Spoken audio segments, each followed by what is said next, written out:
Media সমন্বয়কারী ইমতিয়াজ সেলিম গ্রেফতার।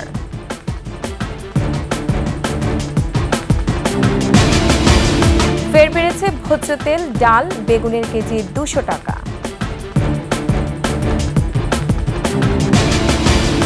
এবং টানা বৃষ্টি, উজানের ঢলে শেরপুরে বাড়ছে নদ নদীর পানি, বাঁধ ভেঙে প্লাবিত নিম্নাঞ্চল।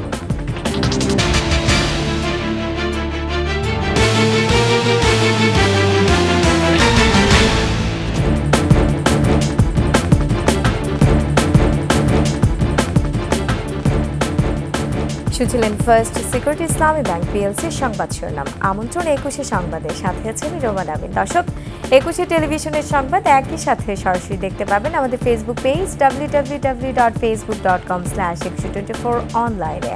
এছাড়া সাবস্ক্রাইব করতে পারেন www.youtube.com/@21etv চ্যানেলে। সংক্ষিপ্ত সফরে কিছুক্ষণ পর ঢাকা আসছেন মালয়েশিয়ার প্রধানমন্ত্রী দাতো সেরি আনোয়ার ইব্রাহিম। আওয়ামী লীগ সরকার পতনের পর ডক্টর মোহাম্মদ ইউনূসের নেতৃত্বাধীন অন্তর্বর্তী সরকার ক্ষমতা গ্রহণের পর এটি কোনো বিদেশি সরকার প্রধানের প্রথম সফর। প্রধানমন্ত্রী আনোয়ার ইব্রাহিম ঢাকায় পৌঁছালে দুই দেশের ঘনিষ্ঠ সম্পর্কের প্রতিফলন হিসেবে তাকে পূর্ণ রাষ্ট্রীয় মর্যাদায় স্বাগত জানানো হবে। সফরে প্রধান উপদেষ্টার সঙ্গে একান্ত বৈঠক করবেন মালয়েশিয়ার প্রধানমন্ত্রী। এতে অর্থনৈতিক সহযোগিতা, বাণিজ্য ও বিনিয়োগ, শ্রম অভিবাসন সহ স্বার্থ সংশ্লিষ্ট বিভিন্ন বিষয় প্রাধান্য পাবে। এছাড়া চলমান রোহিঙ্গা সংকট মোকাবেলার পাশাপাশি আসিয়ান কাঠামোর মধ্যে সেক্টরাল ডায়ালগ পার্টনার হওয়ার আকাঙ্ক্ষাকে এগিয়ে নিতে বাংলাদেশ মালয়েশিয়ার সমর্থন চাইবে বলে আশা করা হচ্ছে। সফরে রাষ্ট্রপতি মোহাম্মদ শাহাবুদ্দিনের সঙ্গেও সাক্ষাৎ করবেন আনোয়ার ইব্রাহিম।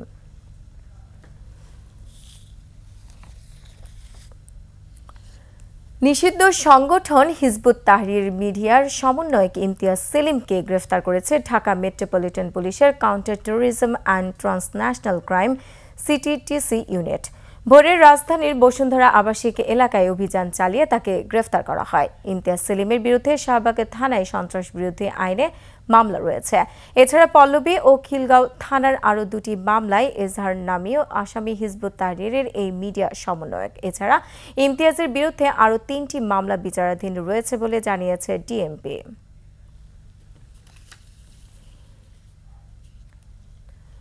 নিত্যপণ্যের বাজার যেন লাগামহীন।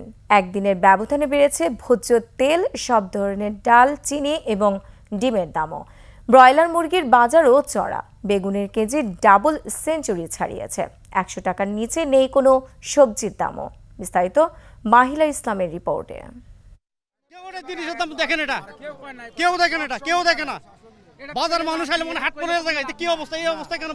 নিত্যপণ্যের বাজার নিয়ে এই ক্ষোভ সাধারণ ক্রেতার। প্রত্যেকটা জিনিস গত সপ্তাহে যা কিনছি তার থেকে ডাবল হয়ে গেছে। আমরা যদি দুটো ডাল ভাত না খাইতে পারি তাহলে কিছু বলার থাকে না ভাই। দেশে চাল, পেঁয়াজ, আলুর বাজার অপরিবর্তিত থাকলেও বেড়েছে ভোজ্য তেল, সব ধরনের ডাল, চিনির দাম। ছোলার ডাল 145-50 টাকা, মুগ ডাল 170 টাকা 80 টাকা।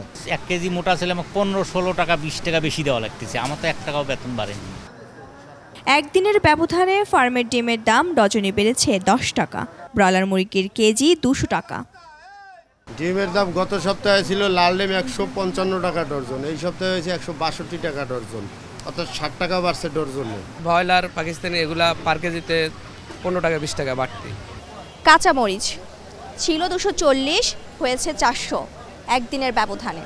মরিচ কম আসছে এতদিন বৃষ্টির কারণে, মাল আসতে পারে নাই, এই কারণে আজকে হঠাৎ করে দাম একটু বাড়ি গেছে।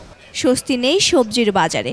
বেগুনের কেজি 220 টাকা, টমেটো 200, পেঁপে 90 থেকে 100 আর পটলের কেজি 80 থেকে 90 টাকা। সবজি 1 কেজি 100 টাকা 80 টাকা, এনিতে কোনো সবজি নাই, কিন্তু দাম তুলনামূলক বেশি এবং সবজির মান অনেকটাই খারাপ। সরবরাহ কম, অজুহাতে মাছের বাজারও চড়া। দাম আমদানি কমের কারণে দাম বেশি। পুঁটি মাছ 400, চেলা মাছ 400, কাজলি 700। বড় মাছের দাম বেশি, জাটকা মাছ বেশি এই বছর। বাজারে আসলে নিয়ন্ত্রণে আনা দরকার। গরু ও খাসির মাংস বিক্রি হচ্ছে আগের দামই। মাহিলা ইসলাম, 21 টেলিভিশন, ঢাকা। মেঘনা নদীতে ধরা পড়ছে না আশানুরূপ ইলিশ। এদিকে মৎস্য বিভাগ বলছে নদীতে ডুবোচর পড়ায় সাগরের ইলিশ ঢুকতে পারছে না। অন্যদিকে বাজারে ইলিশের চড়া দাম থাকলেও কম ধরা পড়ায় লাভের মুখ দেখছেন না জেলেরা। দর্শক, লক্ষ্মীপুর প্রতিনিধি জান্নাতুল নয়নের তথ্যচিত্রে ডেস্ক রিপোর্ট। চলছে ইলিশের ভরা মৌসুম, কিন্তু জেলেদের জালে ধরা পড়ছে না রূপালী ইলিশ। গত কয়েক বছর ধরেই নদীতে চলছে ইলিশের আকাল। এর প্রভাব পড়ছে হাটে বাজারে। জেলে এবং ব্যবসায়ীরা বলছেন, একসময় ভরা মৌসুমে প্রচুর ইলিশ ধরা পড়লেও এখন আর তেমনটা নেই। এতে খরচও ওঠে না জেলেদের। এখানে মাছ হইতেছে না, মাছ হইতেছে সাগরে আছে, যে জায়গা দিয়ে মাছ আসবে ওইখান দিয়ে বাঁধ পড়ে গেছে। চরাঞ্চল হওয়ার কারণে মাছ উঠতেছে না। এই শটটা যদি গাড়ি দেয় তাহলে মনে করেন মাছটা এই মেঘনা নদীতে আসবে। কম হইলে দাম বাড়তি হইলেও আমাকে পোষে না, যদি মাছ বেশি হতো দাম কম হইলে আমাকে পোষতো। আগের থেকে অনেক ছোট বল মাছের দাম ভালো, কিন্তু নদীতে মাছ কম। ধীরে ধীরে নদী ভরাট হয়ে ডুবোচর পড়ায় সাগর থেকে নদীতে ইলিশ আসছে না বলে মনে করছে মৎস্য বিভাগ। স্রোত এবং বর্ষা এই দুটো সমন্বয় কিন্তু ইলিশের চলাফেরা মুভমেন্টটা নির্ভর করে, আর চলাফেরার ফলেই কিন্তু এটা ধরা পড়া, জেলেদের যারা ধরা পড়ার আশঙ্কা তৈরি হয়। এখন যদি নাব্যতার প্রবলেম হয় অথবা ওই ডুবোচরের সমস্যা হয়, সেই ক্ষেত্রে এটা প্রাকৃতিক বিষয়। নদী খনন করা গেলে ইলিশের উৎপাদন বাড়বে বলেও মনে করেন তারা। খুশিদ আলম মুকুল, ডেস্ক রিপোর্ট, 21 টেলিভিশন।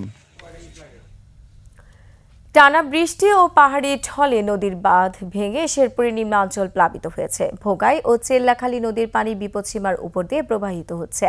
গতকাল থেকে টানা বৃষ্টি ও উজান থেকে নেমে আসা পাহাড়ি ঢলে নালিতাবাড়ির চেল্লাখালী নদীর পানি বিপদসীমার 525 সেন্টিমিটার উপর দিয়ে এবং ভোগাই নদীর পানি বিপদসীমার 56 সেন্টিমিটার উপর দিয়ে প্রবাহিত হচ্ছে।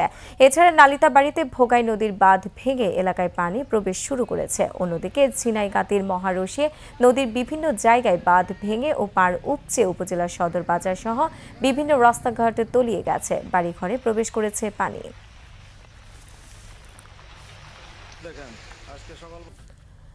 টাঙ্গাইলের কালীহাতিতে বাস ট্রাকের সংঘর্ষে 4 জন নিহত হয়েছেন, গুরুতর আহত হন 8 জন। মধ্যরাতে টাঙ্গাইল ময়মনসিংহ সড়কের কালীহাতি লিংক রোডে এই দুর্ঘটনা ঘটে। পুলিশে জানায়, বাসের সাথে বিপরীত দিক থেকে আসা ট্রাকের সংঘর্ষ হয়। এতে ঘটনাস্থলে বাসের 4 যাত্রী মারা যান। আহতদের উদ্ধার করে টাঙ্গাইল জেনারেল হাসপাতালে পাঠানো হয়েছে।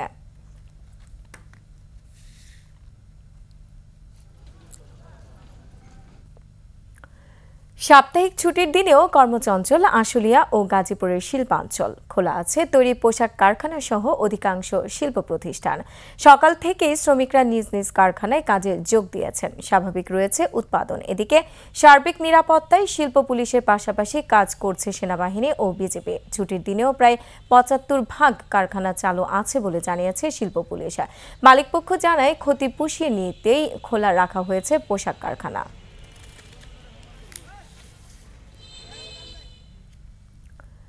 সাবেক রেলমন্ত্রী নুরুল ইসলাম সুজনের স্বজনেরা যেন পেয়েছিল আলাদিনের চেরাগ। ফুলে ফেপে হয়েছেন বিপুল অর্থ সম্পত্তির মালিক। সুজনের ভাই ভাতিজার বিরুদ্ধে রয়েছে নিরীহ মানুষের ঘরবাড়ি দখলের অভিযোগও। একসময় ভয়ে তাদের বিরুদ্ধে কেউ মুখ না খুললেও এখন বেরিয়ে আসছে নানা অপকর্মের কথা। পঞ্চগড় প্রতিনিধির তথ্য ছবিতে desk report. Advocate Nurul Islam Sujan 3 বারের সংসদ সদস্য এবং সাবেক রেলমন্ত্রী।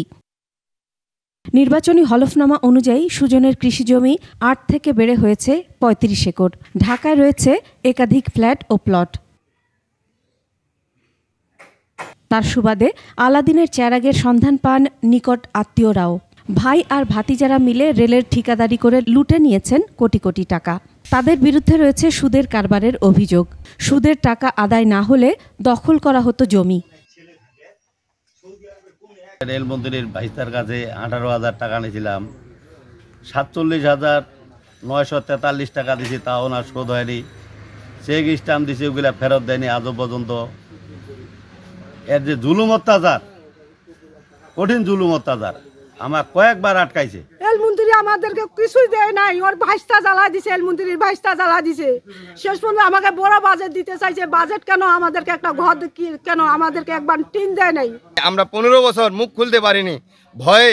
আমরা এখনো যে কথা বলতেছি, আমরা যে নিরাপত্তা পাবো না পাবো সরকারের কাছে, সেটাও আমাদের খুব বিপজ্জনক।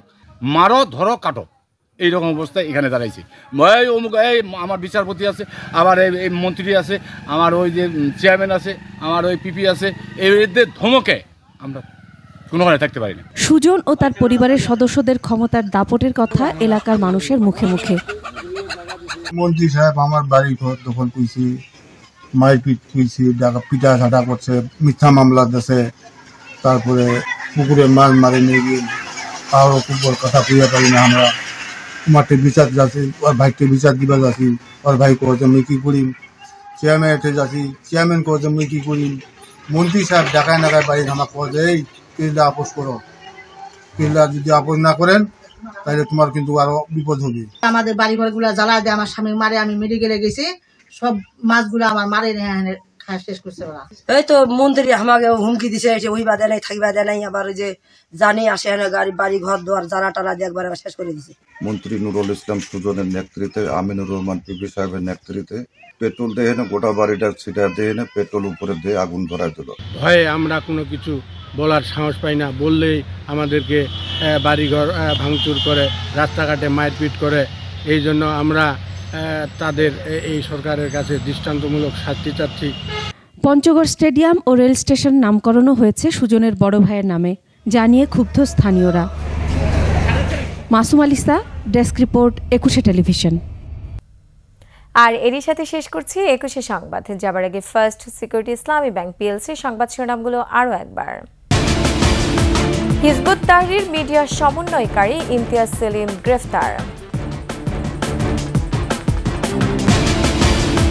ফের বেড়েছে ভোজ্য তেল ডালের দাম, বেগুনের কেজি 200 টাকা। এবং টানা বৃষ্টি উজানের ঢলে শেরপুরে বাড়ছে নদ নদীর পানি, বাঁধ ভেঙে প্লাবিত নিম্নাঞ্চল।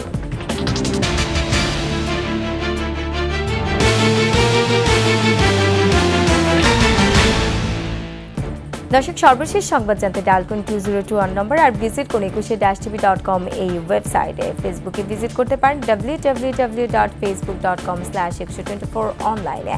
এছাড়া সাবস্ক্রাইব করতে পারেন www.youtube.com/@21etv চ্যানেলে। এতক্ষণ সঙ্গে থাকার জন্য ধন্যবাদ।